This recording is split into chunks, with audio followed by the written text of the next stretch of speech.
E se eu te dissesse que o Flamengo nasceu em 2 dias diferentes e os dois aparecem em documentos? Essa pergunta parece simples, mas ela mexe com uma das histórias mais repetidas do futebol brasileiro. Porque, quando a gente puxa a linha do tempo até 1895, a origem do Flamengo deixa de ser uma lembrança bonita e vira um caso sério de investigação histórica. De um lado, existe a data oficial, repetida em estatutos, placas e celebrações, 15 de novembro de 1895. Do outro, surgem registros e relatos que colocam o encontro fundador em 17 de novembro. 2 dias, apenas 2, mas, no futebol, 2 dias podem separar a memória do mito. E o mais curioso é que essa confusão não nasceu por acaso. Ela foi construída, aos poucos, por escolhas, por versões, por conveniência histórica. Voltemos ao fim do século XIX. O Flamengo não nasceu como clube de futebol. Nasceu como grupo de regatas, em uma cidade que respirava mar, elite, competição e ambição. Jovens se reuniam para criar uma embarcação, disputar provas e conquistar espaço. Antes da bola, existia a água. Antes da paixão de estádio, existia o remo. E existe até um episódio dramático que ajuda a entender o começo dessa história. Em 6 de outubro de 1895, a baleeira Feruza foi lançada ao mar. O vento virou a embarcação, os jovens foram salvos e a canoa acabou roubada. Um fracasso imediato, um começo turbulento, mas não foi o fim. Porque o grupo insistiu. Comprou outra embarcação, seguiu em frente e marcou a reunião que entraria para a história. É aqui que a narrativa começa a ficar interessante. A tradição popular simplifica tudo como se a fundação tivesse sido um ato direto, limpo, quase automático. Mas os documentos mostram uma trajetória mais humana: tentativa, perda, persistência e decisão. Há ainda outro detalhe que torna essa origem ainda mais cinematográfica. Algumas narrativas situam o café como ponto de encontro, especialmente o Café Lamas, no Largo do Machado. Não como prova absoluta, mas como símbolo de um rio onde ideias circulavam. Alianças eram feitas e clubes nasciam primeiro como conversa, depois como instituição. E aí vem a pergunta central: quem, afinal, fundou o Flamengo? Muita gente repete a versão dos 6 jovens. É uma imagem forte, fácil de guardar, perfeita para virar memória afetiva. Mas quando a gente olha para reportagens históricas e para a ata citada em jornais, o quadro muda. A fundação aparece com 18 assinaturas. De 6 para 18. Isso não é detalhe, é síntese versus documento. A memória popular quer um grupo pequeno, quase mítico. O papel mostra uma base maior, mais ampla, mais real. E essa diferença revela algo essencial. A história de um clube nem sempre é contada do jeito que aconteceu. Muitas vezes, ela é contada do jeito que melhor representa aquilo que o clube quer ser. Agora, vamos ao ponto que mais alimenta a polêmica. Um recorte de jornal de 1920, preservado na hemeroteca da Biblioteca Nacional, descreve a cena da fundação com precisão surpreendente. Segundo o texto, a reunião aconteceu em 17 de novembro de 1895, na casa número 22 da Praia do Flamengo, onde teria sido assinada a acta de fundação do Grupo de Regatas do Flamengo. Até aqui, tudo parece encaminhado. Mas o mesmo texto traz a virada que complica a narrativa. Em uma assembleia posterior, decidiu-se que 15 de novembro seria considerado a data de fundação, simplesmente por ser feriado. Simples assim.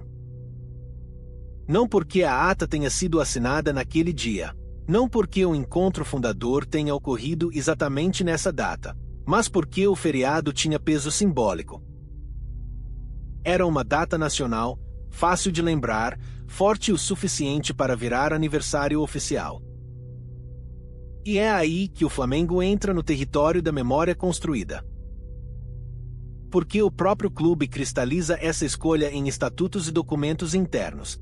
O Flamengo aparece, oficialmente, como fundado em 15 de novembro de 1895. Ou seja, a data institucional não apaga a existência do encontro em 17 de novembro.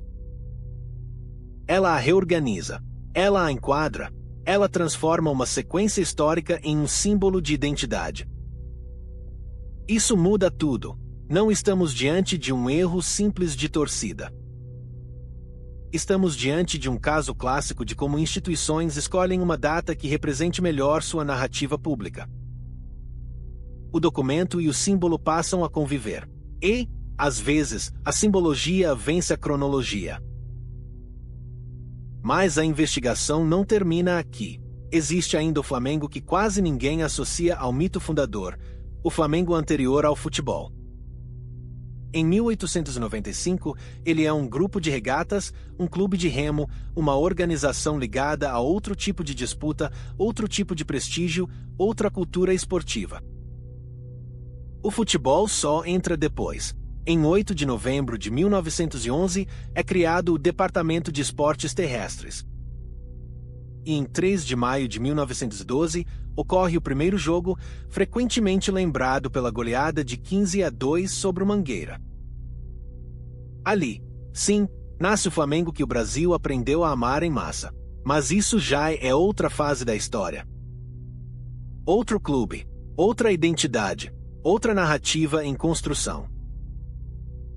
E é justamente por isso que a origem de 1895 precisa ser lida com cuidado. Porque o Flamengo de hoje, gigante, popular e inevitável, não surgiu pronto. Ele foi se moldando com o tempo. Até as cores ajudam a provar isso.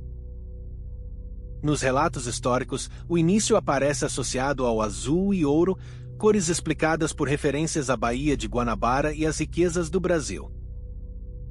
Depois, o clube migra para o vermelho e preto, a combinação que se tornaria sua marca definitiva.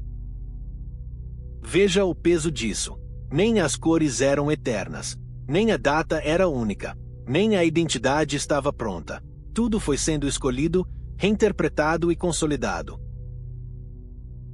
E isso nos leva a uma camada ainda mais profunda dessa investigação, a transformação do Flamengo ao longo do século XX. Pesquisas acadêmicas mostram que o clube passou de uma imagem mais associada à elite, a chamada fina flor, para se tornar o clube do povo. Isso não aconteceu por mágica. Aconteceu com profissionalismo, imprensa, popularização e estratégia cultural no Rio de Janeiro entre as décadas de 1930 e 1950. Ou seja, a discussão sobre 1895 não é só sobre um dia no calendário. É sobre como um clube constrói a própria mitologia. É sobre como uma instituição transforma registros em tradição. É sobre como um povo aprende a repetir uma origem até que ela pareça indiscutível. E aqui está o ponto mais importante: nada disso diminui o Flamengo. Pelo contrário. Entender a diferença entre fato e mito torna a história mais rica, não mais pobre. Porque o Flamengo não precisa de invenção para ser grande. Ele já era grande antes mesmo de ser clube de futebol. Já carregava ambição, já carregava simbolismo, já carregava a capacidade de se reinventar. A verdadeira pergunta, então, não é se o Flamengo mentiu. A pergunta é: por que essa versão venceu? Por que ela organiza a memória? Por que o feriado dá força ao ritual? Por que a data oficial simplifica a celebração? Por que toda instituição, cedo ou tarde, escolhe um relato para chamar de seu? E o Flamengo fez isso com maestria. Mas os documentos continuam aí. O encontro de 17 de novembro. A ata na casa número 22 da Praia do Flamengo. As 18 assinaturas. A data oficial de 15 de novembro. As duas versões coexistindo, lado a lado, como se a história quisesse nos lembrar que verdade e tradição nem sempre caminham juntas.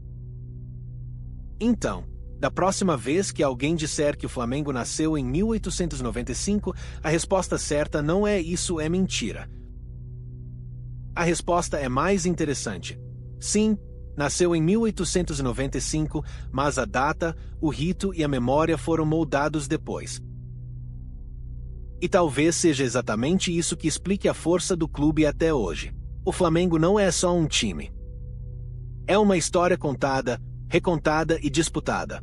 E, no futebol, às vezes a identidade vale tanto quanto o documento.